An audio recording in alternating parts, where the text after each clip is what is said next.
Yes, good evening. My name is Julie Bennett, and it's my privilege to come and talk with you this evening. It's morning here in Canada. Um, I'm a teacher in Ottawa, and I've been a teacher for 36 years. So I'm starting my 36th year this year. So a long, long time. Yes, you must have seen so many students, so many generations.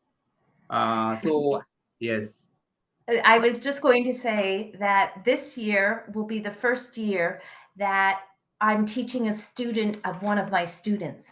mm. Oh, So and some of my students have become teachers and teach with me now. So yeah, but I've seen a lot of changes in education and seen a lot of students. yes. So Hello, ma'am. Hello. Nice to meet you. I am Nice. Husnia, an educator. Can I ask you a question, ma'am? Yes, you may. Nice. Is healthcare is free to all citizens of Canada? So if healthcare, we say it is free, we go to the hospital or the doctor, it doesn't cost us money. But as Canadians, the government pays for it. So we pay taxes as Canadians. When we work, we pay taxes, and that money goes towards our healthcare. But I can tell you, I had a significant operation 2 years ago, and I needed to have my elbow replaced. I fell and broke it, but it didn't cost me any money. So I went to the hospital, had the operation, and I didn't pay for anything, but it does come out of my taxes. And I was going to say, because I'm going to the dentist today, the dentist, I would have to pay for the dentist. So the dentist isn't free. I have insurance through work. And so to get my teeth cleaned, it would be about $350. Um, and I would have to pay that if I didn't have insurance. But I think Canada now has a system for people under 25, if they don't have insurance, to get some sort of basic dental care too. yes. So do all the employees or do all the citizens of Canada have this privilege of free medical care? Yes. Mm. So that's quite interesting, in fact. I'm trying to think, like, I don't know. I think many of, yeah, they would go. I was going to say, do they have benefits? Because sometimes if you have to get a prescription, like medicine to treat something, that costs you money. And if you have insurance through work, so I don't know if all jobs have the insurance through work, but I can. My daughter has a severe medical condition, and she has treatment that costs a lot of money, like $30,000 a year, and we have it through insurance. But if she didn't have it, like when the government would pay for her to, she had something called Crohn's, and they would pay for that treatment if she didn't have insurance. So Yes. So I also heard that if you want to consult any specialist in your country, you need to wait for more days. Sometimes matter of 1 month or maybe 2 weeks. Whereas in India, if you want to consult any specialist, I think you can just make a phone call and you can book your slot and you can go right away. It depends on because there are many doctors in India because of heavy population here. so that's interesting, because sometimes you have to wait for, like, I know someone who needed a new hip and they had to wait for over 2 years to see for the operation and see the specialist. And Oh, I just had a consultation with the doctor about sleep. I snore when I sleep, and I have to wait for my test till next May 2025. So yes, we can get things free, but we have to wait a long time. oh, Hello, ma'am. Hello. How are you, ma'am? Very well. How are you? I'm also fine, ma'am. Thank you, ma'am. My name is Mamata, an 8th grader from ZPHS School, Edavaram. I want to ask you a question, ma'am. Can I? Yes, you may. What schools are popular in your country, public or private? So we have more public schools than private schools in Canada. We have about, over, close to 15,000 public schools and about 1,700 private schools. I teach at a private school because I couldn't get a job at a public school when I first started teaching, but there are more public schools than private. Hello. This is Nandakishore, a 90 adept from ZPHS Elvaram. Now, I would like to ask you a question. Here, my question is, could you please tell us about your teaching strategy? My teaching strategies. I love teaching. I love experiential learning and inquiry-based learning and project-based learning. So that means I like the kids to ask the questions and to wonder. Yeah, I teach grade 1, so we were learning about soil. And when we go to learn about soil, I want them to ask the questions. And one year they said, "Oh, what about the worms?" And they were curious about worms when we saw the soil. So then we collected worms and we did a project on worms. So when the kids ask the questions and they're involved and they have hands-on learning, they learn more. They're more engaged. So that's what I like. And project-based learning, I feel that if kids pick something they're interested in, and I'll take music for an example. One student loved everything about music, and I had them write a project and learn about music and write it, and they wrote so much about music because they were interested in it. So I love it when kids bring up and let me know what they're interested in. And it's more fun for them and me. I learn along with them. Thanks a lot. Here is a little information that I have read through net. So those who move to Canada, I mean those who want to immigrate to Canada, and just for the sake of jobs or any other things, I heard that they struggle a lot to find a job, a suitable job, because finding a job in Canada is much more difficult these days. That's what I heard, actually. That's what I read. So is it the same in all the sectors? I mean, education sector or maybe engineering or medicine or medical or some other sectors? Is it the same scenario prevailing even today? So it can be. I think professionals who move from different countries, like we need doctors desperately in Canada, but to change your qualifications from India to Canada, I think it takes a lot of time, and they are trying to fix that because they're in such shortage of doctors that they need to fix that. I think teaching, you can change your qualifications a bit easier. There are all kinds of jobs. It depends on which one you want. I do have to tell all of you that last year I had 2 students who came to work in my class 1 day a week, and they were studying at a college in Ottawa, and they were from India. They were from India, and they were learning to be development service workers, and that's to work with people in long-term care homes, to work with kids in a variety of like school age programs and preschool programs. So I had Felix and I had Kieran, and they were wonderful in my class. And they were from India, and they were studying at the college. And I asked them, what did they like about Canada? They liked everything, but it was too cold for them. They said it was too cold and it was hard to get used to. And then they can't believe that Canadians, the things we eat for breakfast, seem unhealthy to them to what they ate a lot, because they ate rice at every meal. So I think you all eat more healthy than we do. 8th grader from ZPHS School, Ailavaram. I would like to ask a question, ma'am. Yes, you may. How is education system structured in Canada? How is the education system set up in Canada? Yes, ma'am. So we have elementary kids need to start school around 5 years old, which is kindergarten level, and they need to go all the way through high school till 18. So they do elementary school, high school, and then it's up to them if they go on to college or university. And then they would finish somewhere around between 22 and 23 years old.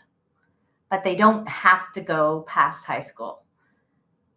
I'd like to ask you one question, ma'am. Shall I ask, ma'am? Yes, you may. What are the mandatory schooling ages in Canada? So children need to start school at 5 years old and go all the way till they're 18 years old. So that would be elementary school and high school that they have to be in school. Please tell us about your innovative practices implemented in your classroom. So I've done a lot with my class. I've taught grade 3 and grade 1 in the past few years, and our school uses a lot of technology. So we do Zoom calls like this. We've done getting to know you sessions with kids in Taiwan, in Israel, in Scotland, in the United States. We do a lot of calls to learn about each other. We practice some math games with kids from other schools. So when you're playing a live math game with someone, and the kids are more excited. At our school, we also have blogs. So all the classrooms have blogs. And then come grade 3, the kids get their own blogs and they put all their learning up on their blogs. So I did a lot of teaching kids how to be good digital citizens on what they put on their blogs. They've learned to make movies or slideshows. If they had to do a project about a city, they would do a commercial about the city and put in music. And so they learned to do like a little commercial or a newscast. I've done that. My son was a journalist. He studied to be a journalist, and now he's making commercials and things. So he would come into the class and teach the kids how to do that. We've done a lot of work. We do a lot of global connections. So there's something called the Global Maker Day in October for kids all around the world. I will give you all this information and links in case you want to join things with your kids. Cool. And the kids have to do STEM challenges. So they have to make something and create something and share it with the world. So we've done that for a number of years. My class has also done a lot of live summits, like live stream talks. And I'll give you this information as well. There's something called the Student Summit. And so it's a global student summit where kids all around the world can get and talk and share ideas with other kids. So those are some of the things that I love to do with my class. So when it comes to English language, do you have any specific games that are associated with grammar teaching? So when I taught in grade 3 and grade 4, especially when we had to go online for the pandemic and do hybrid learning, we'd use quizzes a lot. Do you use quizzes? Yeah, we often use quizzes. Or Kahoot, they liked those games for English language learning. And you know what my kids loved, and I loved it as a student, something called Mad Libs. Have you ever done that? Yeah, no. Actually, I heard about it. Okay, so the kids have to choose, like there'll be a story with blanks. And so they'll say something like noun, verb, give me a noun or verb. And the kids will just say it, but they don't know what the story's about. And then you read the story and it's silly, but the kids have so much fun with it. So it's fun to just get them laughing a bit. Yes. But what I think, and I will give you this information as well, because my school goes from 4 years old, junior kindergarten to grade 8, and we have blogs. And I'll give you the link to the blog because your students might like to look at what grade 8 students in Canada write about. And it's reading and writing comments on kids' blogs. You learn more. Yes, sure. We definitely utilize that opportunity. In this 21st century, what do you say about the role of English teachers? Very important, and they always will be important. And it's to help kids learn to communicate, because our world, we need to communicate with each other and find out what we have in common, and to make this a better world. And if we can have a role in that, oh, we'd be lucky, because these kids are our future. And I have to say, they're all so polite, your children, and they speak English so well. So what I always say to my kids is practice makes better. My grandmother used to say practice makes perfect, but now students say there's no perfect, practice makes better. So it's just speak English any chance you get, listen to English songs. It will all help. So cross cultural events. I mean, what we are doing exactly right now is cross cultural programs. So we often do this, connecting our students with the rest of the world. Do you think that these kind of events or programs enable the students to learn the world, the same time they can improve their communicative skills? Yes, I think this is the best way, because when you're trying to communicate with other people and you're interested in learning about other countries, other people, this is the best way to learn a language. And I say that at my school because they have to learn English, French, and Hebrew. And I always say, especially to the French teachers, contact a school in Paris and get the kids to talk, because then it's more exciting than just talking to your teacher, right? It makes it real. Yes. So holistic development is one of the terms that we often hear in India. So holistic development of the student. So whether it is a private school or public school, most of the curriculums that are framed aiming at the all-round development of the students. So what kind of activities that you actually perform or engage your students to develop their all-rounding abilities? I mean, holistic development. So in grade 1 in particular, it's very important because they're just learning to sit at a desk, because in kindergarten they play more. So it's, learning when to sit and keep moving. We have to keep the whole child in mind. So we organize our classes where they sit for a bit, they get up and move and do a bit of exercise, and then they sit and do another activity, or they go to different centers in the class. So we have them moving a lot, so that they're able to attend when they do need to sit down for a while. We also do a lot, because it's so important, and I think in all ages, is how to get along with each other. So especially after recess. So we go out for recess twice a day to play out in the yard. And in grade 1, that's where a lot of problems happen. Someone will take the ball instead of asking for the ball. So we have to do a lot of help teaching them how to interact socially, and how to regulate their emotions. We do a lot of how not to get too frustrated or yell, and how to speak in a nice tone of voice. So we keep that in mind all the time. So we're always doing things like that and teaching them how to become good citizens. I think all teachers do that, how to be good citizens. And I can see that you've taught your classes very well. Thank you so much. So here is my last question. Robotics, coding are the two subjects that are most important subjects considered to be 21st century needed subjects. In your country, in your school system, do you prioritize these two subjects?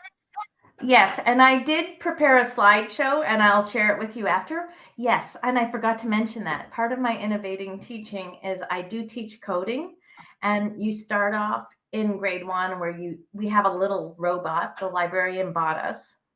We had a book fair and she raised money, and the kids learn how to code the robot to go 2 spaces forward, and so they actually see it happen in real life, and they love it.